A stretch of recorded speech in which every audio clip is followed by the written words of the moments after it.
Let me tell you the story about the Mahindra Bolero. Now, this is a vehicle that came out in the year 2000. So it's been 25 years since we've had the Bolero on our streets.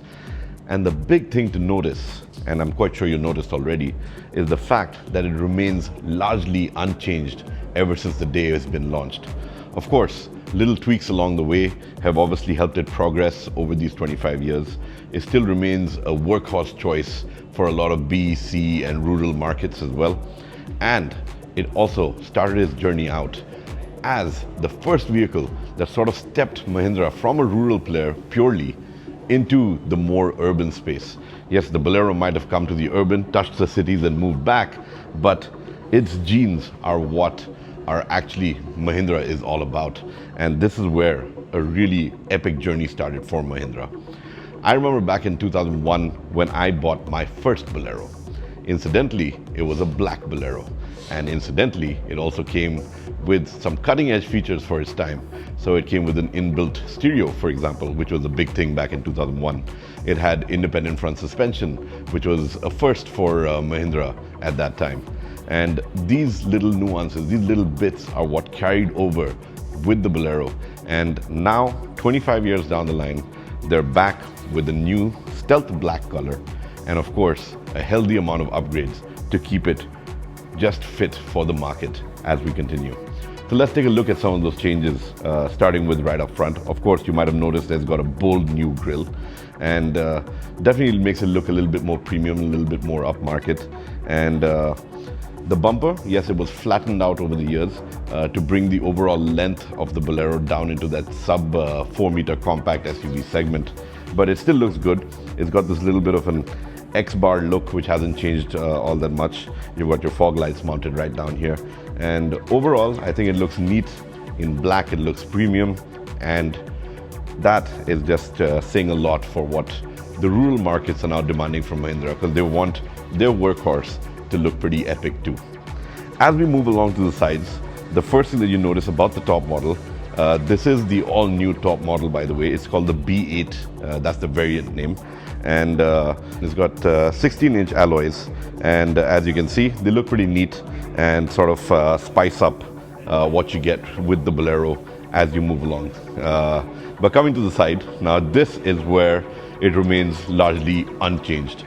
Everything about it, every panel, every nut, every door holding device is exactly the same as it was 25 years ago, and it continues in that same vein.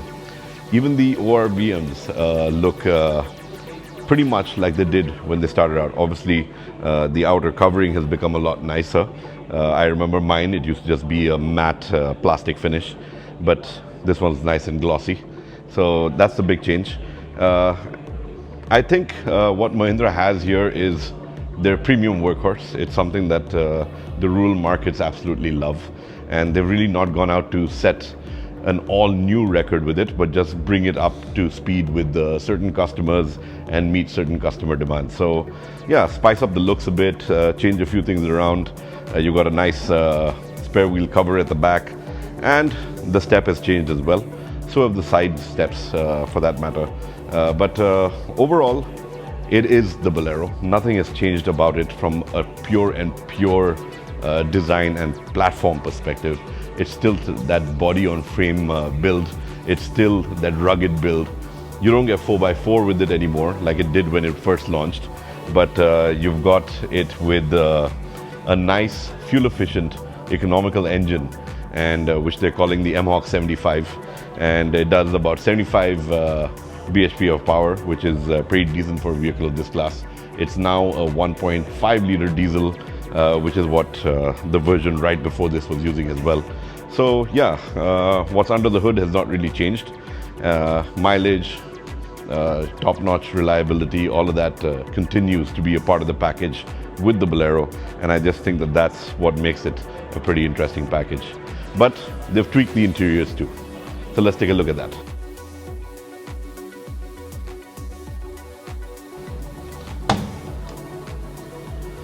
So coming to the cabin of the all-new Bolero, the few things that grab your attention immediately are the fact that you've got a couple of steering mounted controls over here. So you can answer phone calls, you can adjust the volume and stuff like that.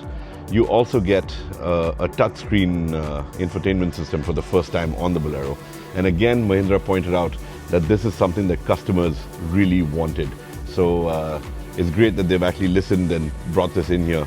And I'm quite sure it'll go a long way with the customers, because while this remains a rather rural workhorse, it is also something that doubles up as a family vehicle for a lot of people across the country. And having that additional bit of comfort, that convenience, is something that everybody looks forward to in their vehicle.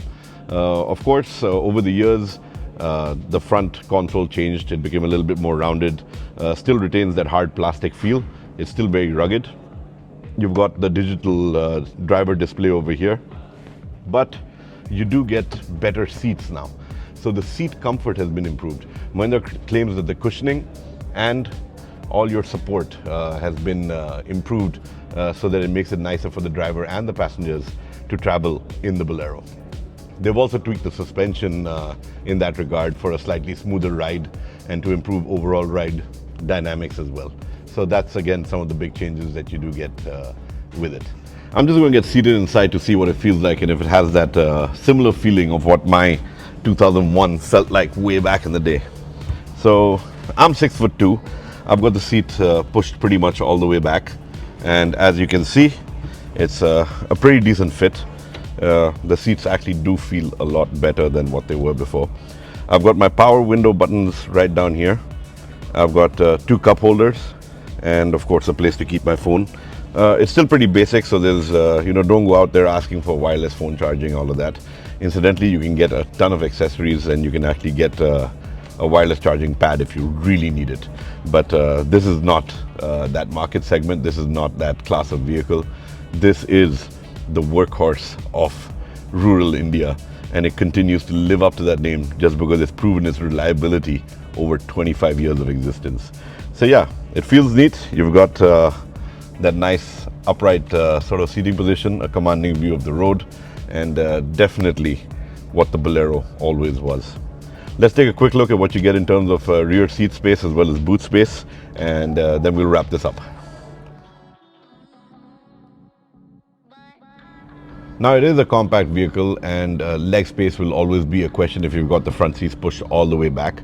But most people will have it up a notch or two, and you can actually get 3 people in here quite comfortably for short drives. I would say 2 if you're going to go on a long drive with this vehicle. You obviously get a nice armrest now with it, and the seat has this very interesting angle to ensure you've got ample thigh support, which is very important because you've got a very high floor in the Bolero, and you don't want it to be totally flat like you see in a lot of other vehicles. And this does add to the comfort. Mahindra's obviously done the cushioning back here as well to improve all of that and to ensure that you've got a nice look and feel. Let me add that all these seats in the top model, the B8 version, are leatherette. So that's again a first for the Bolero. And now finally coming to the best part of what the Bolero was always about, and that was these nice jump seats at the rear. Yes, it continues to be a 7-seater. You still have the jump seats.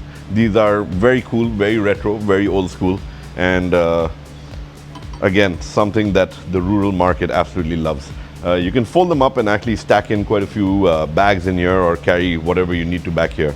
So pretty practical and convenient. Your tools go right under the mat here. You've got your lift jack right there. So yeah, it continues to have that same old vibe. It is a Bolero in every sense of the word, and it continues to be that workhorse that now gets a little bit of a premium touch. Now, before I wrap this up, it obviously comes down to price, because the Bolero always played that game really well.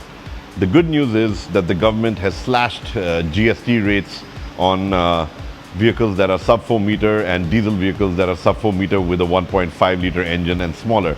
So the Bolero falls in that category. It now attracts a 12% GST percentage and not the 28 that it did previously. So obviously the rate is going to come down. Now the pricing is something that you definitely want to know, and I'm just going to pop that up on the screen right here for you so that you know what this is worth.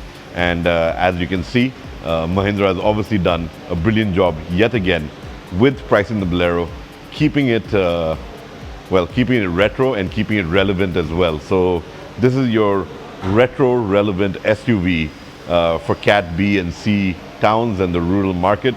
Sure, buy one in a city, tweak it a bit, have fun with it. It was something that a lot of people did back in the day, and maybe it just might see a trickle of that happening again as well.